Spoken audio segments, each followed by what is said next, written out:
రీసెంట్గా అమెరికా అధ్యక్షుడు Donald Trump retaliatory tariffs వేసిన విషయం మనందరూ తెలిసిందే.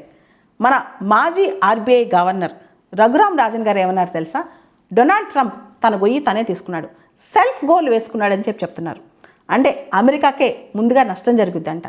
అమెరికాలో ఇప్పుడు ఈ టారిఫ్స్ వల్ల వస్తువుల రేట్లు పెరిగిపోతాయి. ఎందుకంటే ఏ వస్తువు అమెరికాకి వెళ్ళాలన్నా రేట్లు పెరిగిపోయాయి. 10 to 15% టారిఫ్స్ వేస్తున్నాడు కాబట్టి అమెరికన్ కన్సూమర్స్ మొదట నష్టం చవి చూస్తారు.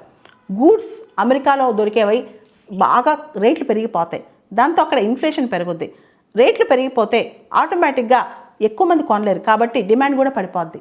ఇదంతా కూడా ఒక సైకిల్ లాగా జరుగుద్ది.